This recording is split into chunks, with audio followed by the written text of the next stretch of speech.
Okay, I feel like women are naturally reciprocal, right? So if a guy's taking care of you, a woman's gonna naturally want to do things like cook for you and do stuff like that, right? So I feel not all do it. Not all. Depends on the girl. I get, yeah, and some guys, depends on the guy too. Like, but I'm just saying, like, I feel like it's best in your best interest to allow a woman to kind of offer those services, like, hey, I saw that you have taken me out on a few dates. I want to do something nice for you. Let me come over and cook for you. But asking her to cook for you and y'all aren't in a relationship is kind of like icky a little bit. You mean if I took you on a couple dates, you'd be like, hey, Sky, I want to do something nice for you? Yeah, I would. How about you just put out? No. You see? You see the fucking problem? Okay? Yeah, I'm the type Ain't of no person. one will taste your wash ground I've beef. taken men out to eat. I've paid for the bill. You know what I'm saying? Like, if a guy takes me out enough times and shows enough interest and courts me properly, I'm gonna court him right back because it's natural for a woman to reciprocate. Guys, Shayla's an amazing girl. Why don't any of the guys here want to date you? I'm not gonna be like. I saw that little side eye, motherfucker. Watch yourself now. Yeah. It's the way you ask. You can't be a fucking like, hey, you wanna pull up and cook? Okay. That's like, whoa, no. Okay. See, here's a girl who lives. Are you gonna pull up and build me a house? Here's a girl who lives on the opposite side of that, you know. Okay, so listen, this is a Okay, hear me out. It is a Thursday at 11 a.m. I'm in all Lululemon. I went to the gym this morning. Then I went to pick up my raw milk, went to my favorite coffee shop, got my latte, came to the grocery store, got steaks and ingredients for tonight's dinner because we're hosting.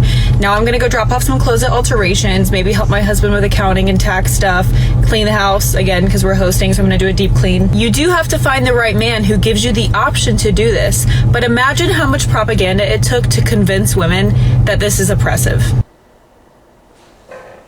What? Well, she said, okay, this dude got her in Lululemon, got her living this fancy life, right? But she said there are women out there that look at her as being oppressed because the dude like kind of owns her in a way, you know what I mean? He's paying for everything. So she's just saying, she said her life is fucking great. It's just that some women would look at this as she's like a trophy. Okay. You know, I don't know. I don't know. Y'all chicks fucking crazy. Being a trophy could be bad. For her, like you wouldn't want that? Huh? Like everything she just said sound bad to you? I mean, being a trophy can be bad in some people's eyes. I know, but in your eyes, if you found a guy that was willing to give you this, would you want that? No. I mean, yeah. Yeah. You just said no. Why the that fuck was an accident. I was reading a comment, unnecessary sunglasses. Of course I would want that. Who wouldn't want that? Why y'all coming at her sunglasses? It might be a bright day that day. Sunglasses.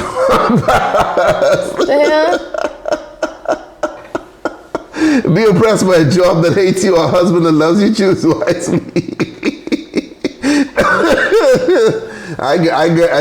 She got the life, dude. She in Lululemon. She just left the gym, now having a raw milk breakfast and stuff, and going to buy steaks for the night because they're hosting. Yeah. Tom, that's the life. That's the life. For her, she won the lottery. That's the life. And she's married. She won the life and husband lottery. Yeah. Good for her. Yeah. I bet her husband's attractive too. Probably ugly as fuck. No? No, I bet he's some attractive tech dude. Some ugly tech dude. What is Tinder in England? Let me ask you a question. Do you think Mark Zuckerberg's handsome? No. Okay. Let's say he breaks up with his wife. You're at the supermarket. He walks in. Just fucking listen. He walks in and he's like, hey, Shayla, blah, blah, blah. Y'all start talking. You know, it's a casual conversation in the aisle. Like y'all at the same aisle looking for the same thing. And you kind of hit it off. And he asks you out, wants to be your guy. Would you go for it? I don't know. If I like him, yeah. If you like him? Dumbass, fucking stupid ass question. No, I mean, he's a billionaire. What do you mean if you like him? If I like him, yeah. If I don't like him, no. What do you mean if? If I like him, yes, Sky. What do you mean? What do you mean if I'm not going to automatically like him just because he's a billionaire? It doesn't work like that. If I like his personality, yes. Okay, cool.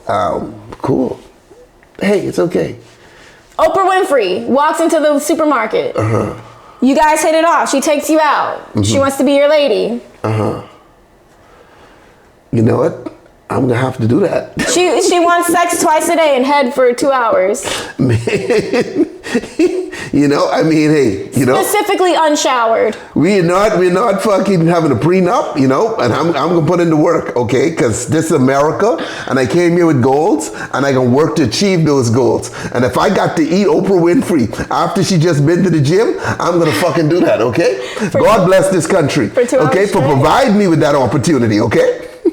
For 2 hours straight. You got to do what you got to do, okay? Get myself a neck brace, and I'm going down. Fuck. Carmen said. And I can massage her little corny toes. Ooh, shit. Girl, you know I love a woman with corns. Shows hard work. Okay. Indecent proposal. Jeez Louise.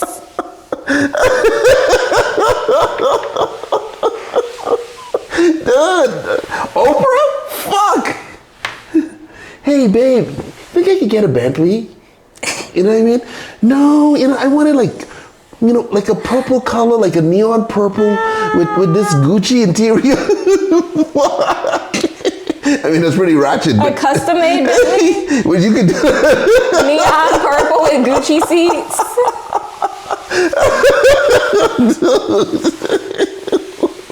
Y'all are hilarious. Oh my God. You know, fuck Oprah? Shit.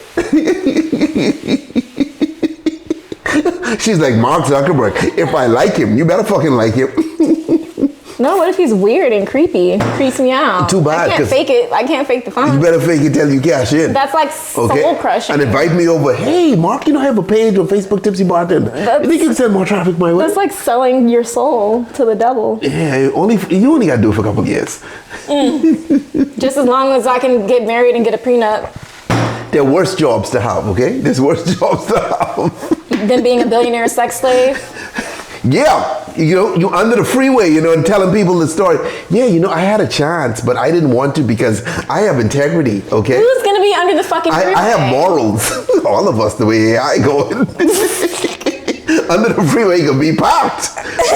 Yo, what up, dog? Everybody, yeah. Bro, one time I saw a riot. Is it a riot?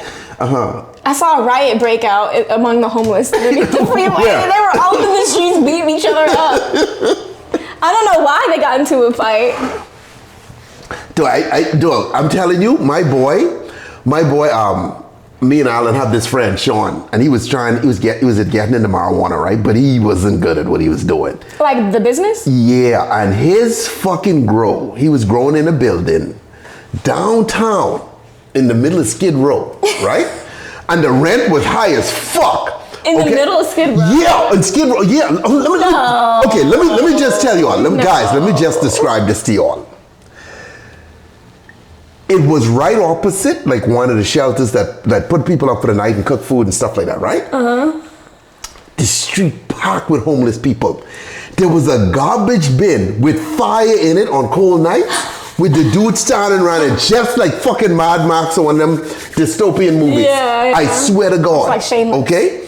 And so when he found this building, because you got to understand, if you're growing marijuana or you're doing anything with marijuana, some landlords don't want to deal with that shit, right? Because sometimes it could attract problems. Because if dudes know it, they're trying to break in and all kinds of shit, right? So the landlord charged him a bunch of rent. This motherfucker's rent for where he was growing marijuana was $20,000 a month. In the middle of Skid Row? Exactly. That's not realistic. Was it? Shayla, Alan, the reason I mention Alan, our friend Alan, is because he deals with real estate, right? He's like, Sean, this is ridiculous, dude. Why are you paying this? Why the fuck you paying this? He's like, this guy can't even get this place rented. Look where it is. That's why he was charging him $20,000. But no. Why did he agree to pay that? No, hold on. You got to understand. The dude who was renting the place, who was trying to rent the place out, the landlord, no one wanted that fucking building. That's why I'm saying. That's why he charged your friend $20,000 to make up for all the empty units that nobody else wanted. No one wanted to rent this place. It was gated, right? It had a fence, right? So but the homeless are still right outside. Yeah, because you pull in and like zombies. Fence, right? Yes. No one would rent this fucking place. It's been sitting empty forever. My boy was he was in such a rush. No. I can't wait. I gotta go now, right? $20,000 a fucking month for this stupid shit, right? How many bedrooms? No, it was like a warehouse. Because he's growing marijuana. This ain't a house or apartment or anything like that, guys. Okay. It's just like an empty warehouse, right? Okay. But there's no way that shit was worth that for where I was. Like when you go there at night, I gotta drive slow to go through the fucking traffic of people. All around the car, right? And then you pull in, the gate closed behind you. And I'm like, what motherfucker. if they get in the gate while you're pulling in? What do you do? Some of them would walk in sometimes and some. So what do you do? No, but they weren't all crazy like that. They're not, like, they're not. But like, what if they follow you in? What do you do? Okay, what I'm saying is with them, right? Like you have crazy homeless people, but then you got dudes who like addicted to drugs and it's just a drug addiction issue. But then you have the mentally ill. So you're more likely that'd be like a mentally ill person falling you in, right? But that never happened. I've been to that place 2-3 times. That never happened, right? Dog, out there was so fucking sketchy. And then guess what? He, like I say, he grows this bunch of weed. Okay. They broke in and stole his weed? No. He smoked it? No. He had the necessary skill set so the weed fucking went bad. Right? Why? So then he sells it to this chick, right? The warehouse? No, he packs up the marijuana, sells it to this woman. She's like, dude, this is complete garbage. Give me my fucking money back. Okay?